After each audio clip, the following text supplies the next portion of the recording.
After studying this module, you should be able to understand the family system and its functions, identify the changing social trends and their impact on the development of family counseling, know about the research and growth in the field of family counseling, evaluate the status of family counseling in India.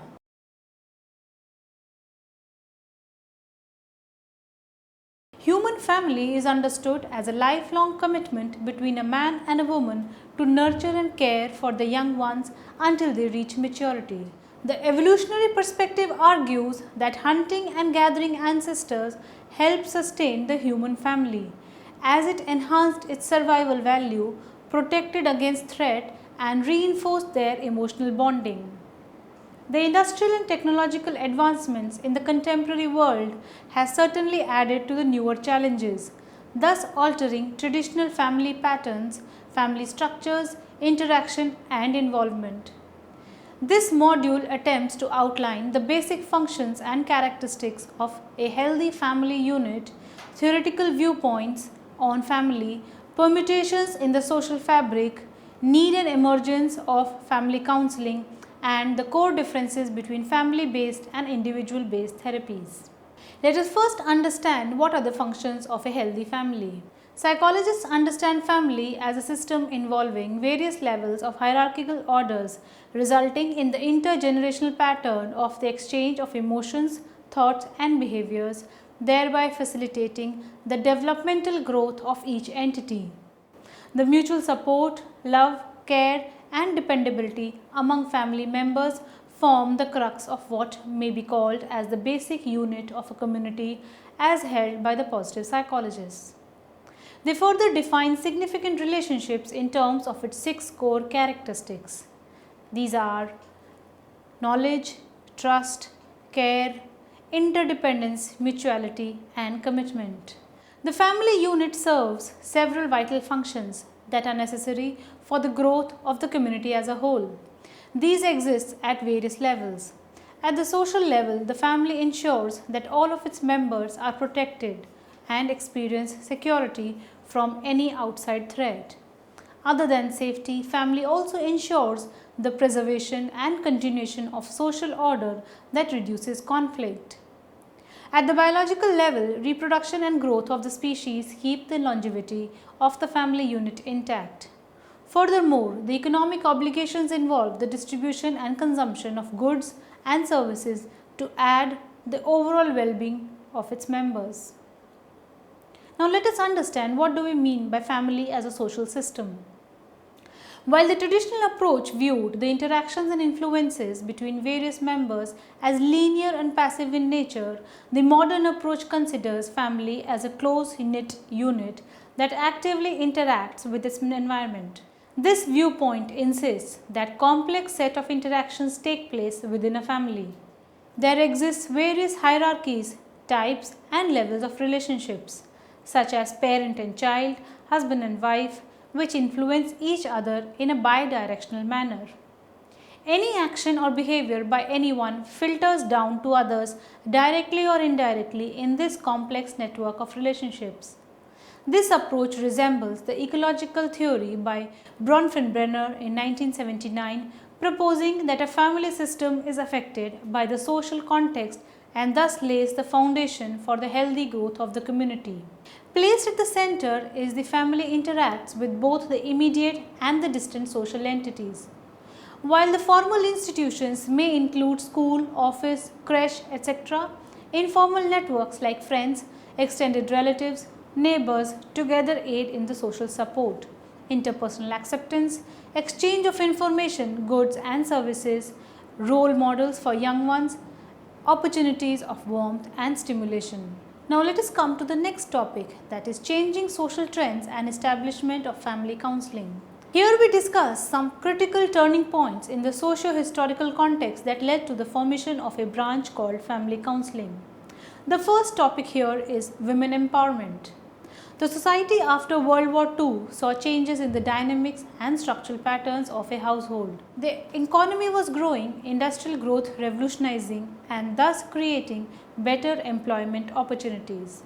This formed the basis for alterations in gender roles as women began to work actively outside the house. The feminist and the women's rights movement of the 1960s led to the breakdown of the traditional institutional marriage, as women were now capable of exerting their rights and making decisions and choices.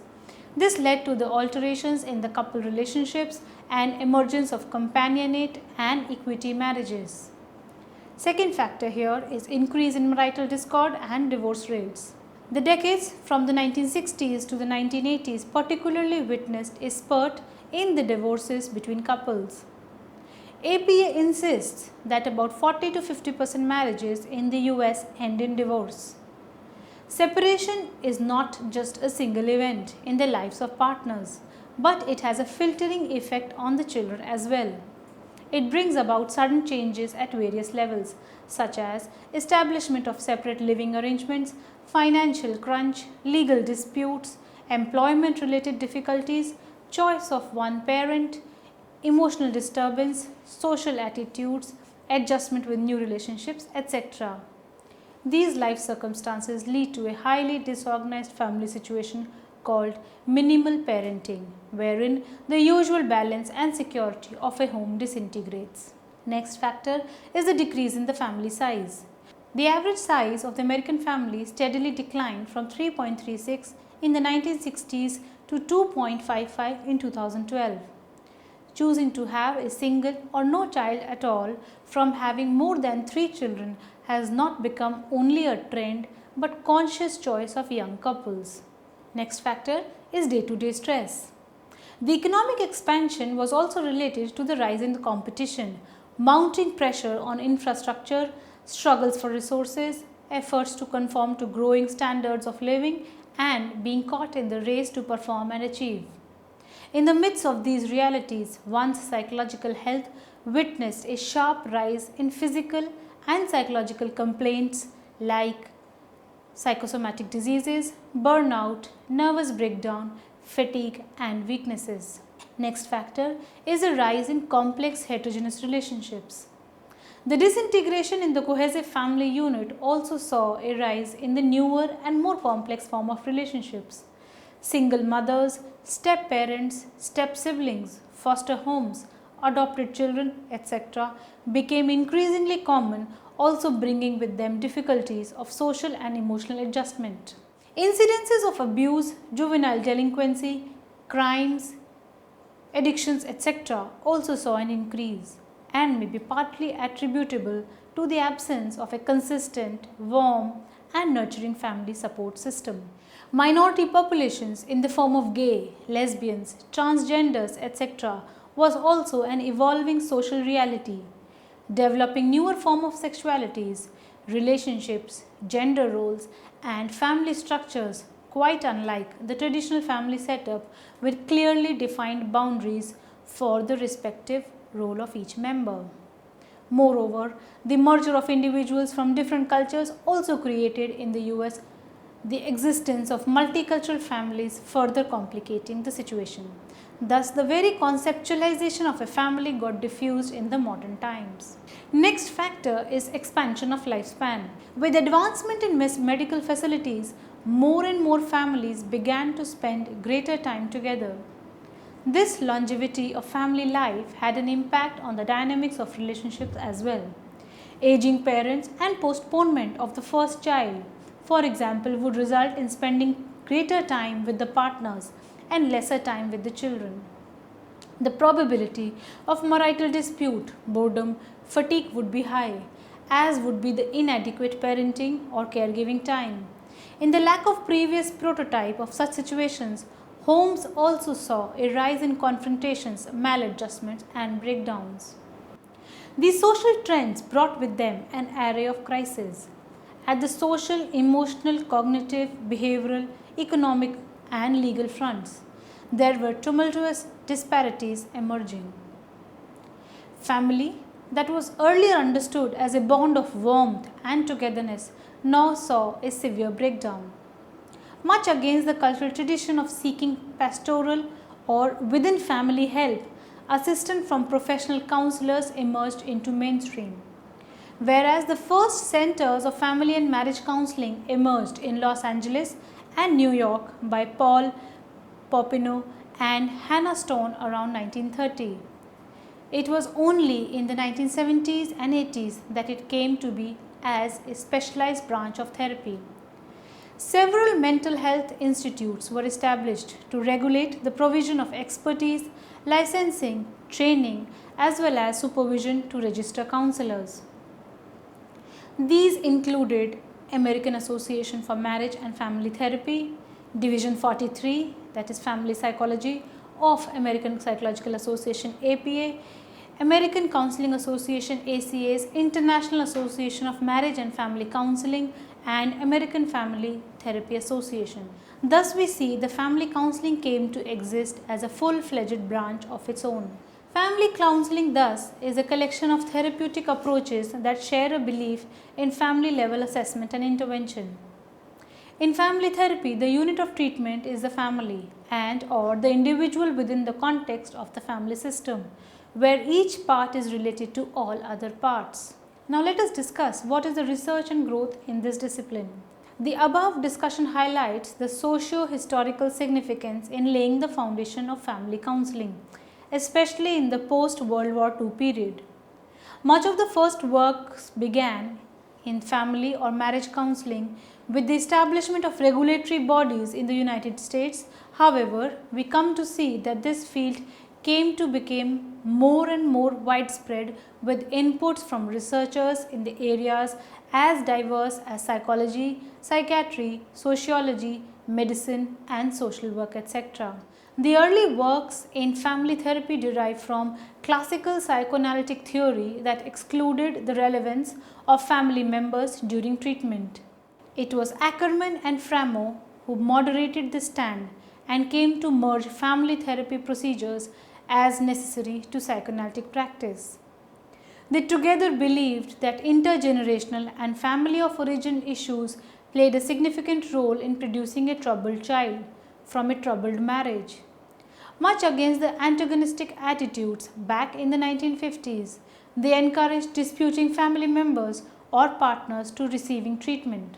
Two other leading names were Virginia Satir and Carl Whitaker, who during 1970s worked to expand family counseling by incorporating tenets of freedom and choice, inspiring a phenomenological approach and person-centered perspective to working out a family conflict. While Satir focused on communication styles, Whitaker founded existential family therapy, positing a positive view of human nature and believed that the most critical aspect of change was the relationship between the therapist and the client, that is, the I and the thou relationship. Another pioneer who helped sustain the early family counselors was J. Haley. He contributed significantly in the strategic theoretical approaches, emphasizing on the active directive role of the therapist. In 1970s was also the time when the principles of learning were adapted to the realm of family counseling. Liberman, Stewart and Patterson attempted to understand family disturbances in the light of maladaptive cognitive processes as well as procedures like modeling and reinforcement, laying a foundation that continues to be practiced heavily. Furthermore, two of the most significant contributions were made by Gregory Bateson Group at California in 1956 and the Bowen Wine Group at the National Institute of Mental Health in the 1960s. The first set of researchers studied the family dynamics and the etiology of schizophrenia, suggesting faulty communication patterns and double-bind interactions at the root of disturbance. The second set of researchers emphasized how a self differentiates from the family using a multi-generational clinical tool called a genogram. As this emergent new discipline became more widespread, it fostered foreign interest and research. One such contribution was made by Argentinian researcher Minichin. He evaluated the structural patterns of families, particularly types of families that become distant and disengaged versus families that are too proximal and enmeshed. Other more contemporary models include the work of Richard Schwartz and William Pinsoff, that combine the components of several theories to develop a more integrative approach to working with families. More recently, family therapy as a branch has gathered leading inputs on issues such as multicultural factors, gender sensitivity, and functionalities of marriages. These continue to take the discipline to a more grounded level by the exemplary research contributions. Now let us discuss individual versus family counseling. It has been well discussed above that family does not exist in isolation but consists of interdependent members who in turn are well networked within a certain context. The very idea of counseling a systematic unit implies different set of assumptions on behalf of the therapist. This brings us to reflect on the differences between group and individual counseling. While counseling a single individual and counseling a group of interrelated individuals both require a certain sensitivity on behalf of the counselor, both recognize the importance of relationships, are based on some psychological theories and involve a similar organization and stage development. However, at the same time they differ widely. We will briefly examine some of the points discussed elaborately as discussed by Kotler and Shepard.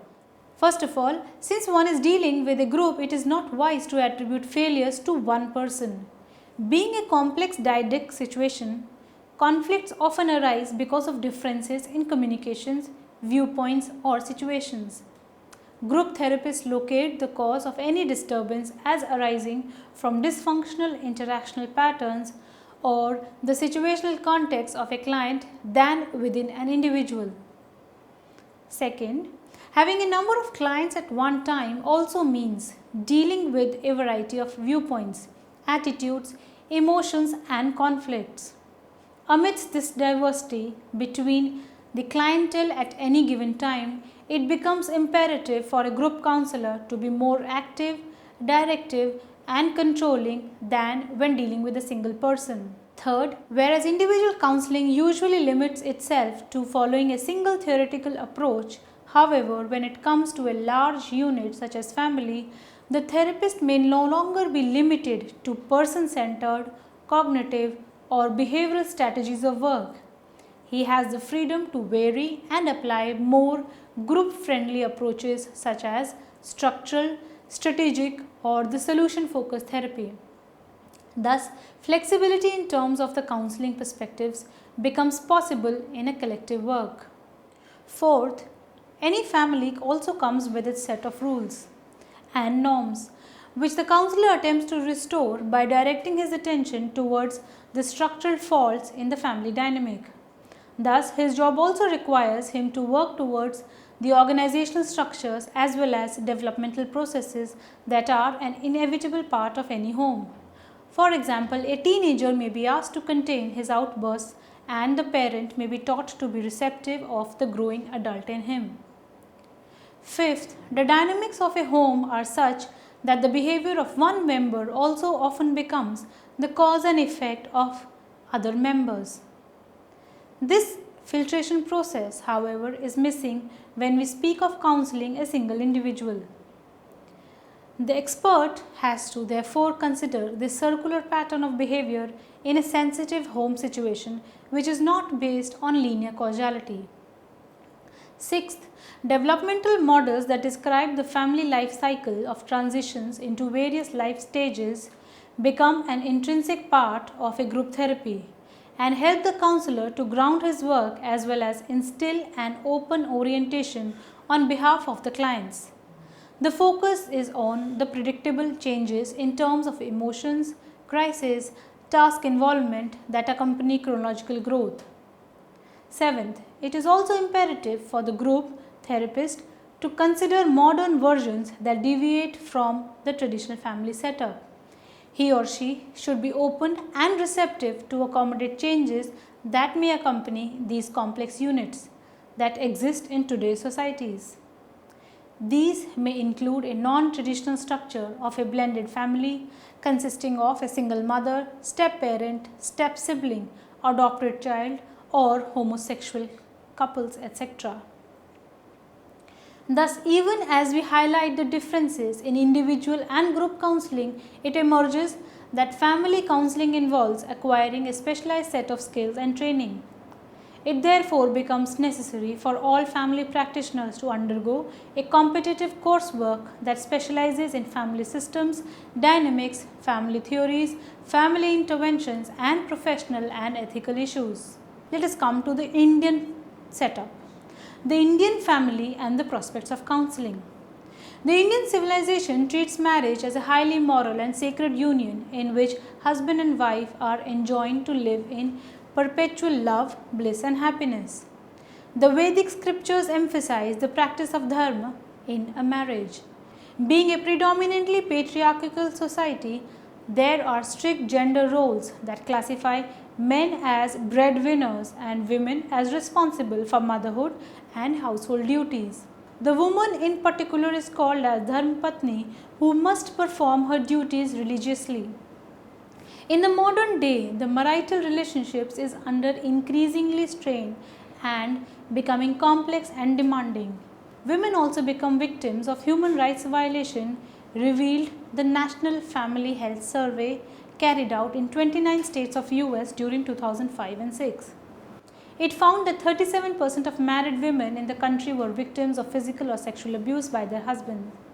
Over 40% of Indian women have experienced domestic violence at some point in their married lives, and nearly 55% thought that spousal abuse is warranted in several circumstances. So, while the West encountered problems with respect to issues of working parents, aging parents, extramarital relationships, etc., the largely agrarian Indian society was more traditional and still grappled with issues of domestic abuse dominant among women. In order to help couples with strained relations, marital discord, and to provide the warring factions of the family a platform to discuss their problems and to find solutions, the scheme of Family Counseling Centres (FCCs) was launched by the Government of India in 1983. It is being implemented by the Central Social Welfare Board through voluntary organizations all across the country. The broad objective of the scheme is to provide preventive and rehabilitation services to women and families who are victims of atrocities, harassment and family maladjustment through crisis intervention and systematic counseling.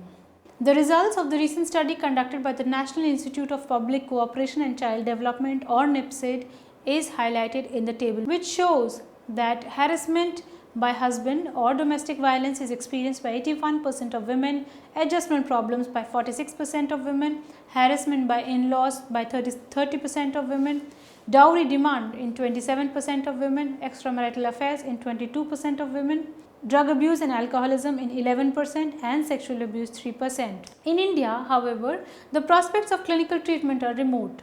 Household or marital conflicts are still considered as matters to be tight-lipped about or to be resolved by the family elders.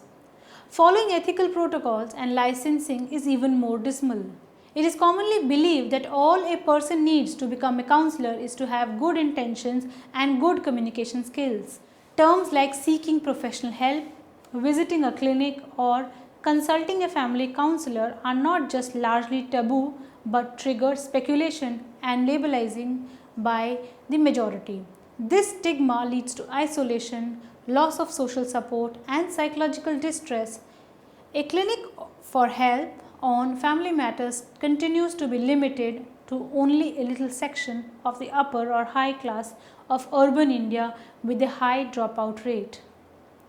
Future recommendations involve building on professional training, increasing infrastructure and resources, targeting low counselor-client ratio, building awareness to fight social pressures, encouraging volunteership, implementing outreach programs to incorporate the construct of counseling into the layman's psyche. Ideally, an eclectic mix of psychiatrists, psychologists, counselors, social workers, sociologists and nurses must be strengthened for a full-fledged targeted upliftment of the society. Thus, sustained efforts must attempt to make family counseling not just a rigorous governmental task but also a mainstream discipline to be followed by the Indian youth. Well, now let us summarize what all we have learnt in this module. First of all, that human family is understood to be a lifetime commitment between a man and a woman to protect and nurture their young ones until they reach maturity. Second, psychologists understand that family as a basic unit of community involving various levels of hierarchical order resulting in intergenerational patterns of exchange of emotions, thoughts and behaviors. Mutual support, love and care and dependability among family members form the basis of healthy families. According to Baumgardner and Crothers 2009, 6 core characteristics of significant relationships are mutual understanding based on knowledge about other members, trust, caring, interdependence, mutuality and commitment. Family unit serves several vital functions necessary for the growth of the community. These functions exist at various levels: the social level, cultural level, biological level and the economic level. The traditional approach viewed interactions between various family members as linear and passive in nature. However, the modern viewpoint insists that complex set of interactions take place within the family and various levels of hierarchies as well as types of relationships exist which influence each other in a bidirectional manner. There are some critical turning points in the historical perspective of family counseling. Some of these are women empowerment and changes in household structural patterns post World War II, increase in marital discord and divorce rates from 1960s to 1980s, decrease in the average American family size, increase in day-to-day stress due to competition, struggles for resources and growing standards of living, rise in complex relationships like single mothers, step-parents and foster homes, and expansion of lifespan due to advancement in medical facilities. These social changes brought with them many crises at social, emotional, cognitive, behavioral, economic and legal fronts, and family as a unit saw a severe breakdown. Although the first centers of family and marriage counseling emerged around the 1930s, it was only in 1970s and 80s that it came to be a specialized branch of therapy.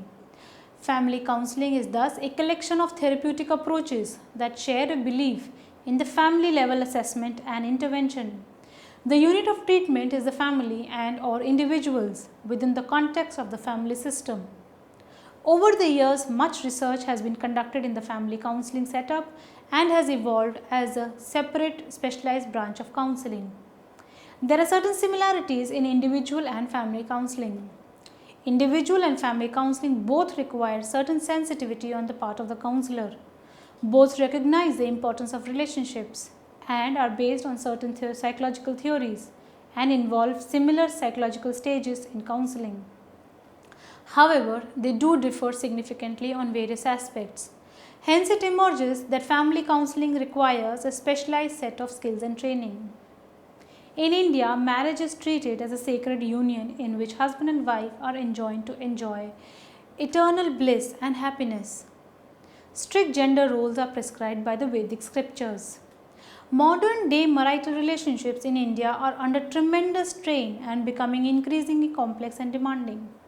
Women have often become victims of human rights violation, with over 40% experiencing domestic violence according to the National Family Health Survey in the US in 2005 and 2006.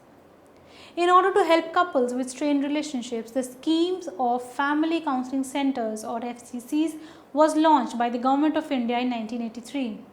And in India, however, the prospects of clinical treatment are remote as marital conflicts are still considered as matters to be kept within the family and resolved by family elders.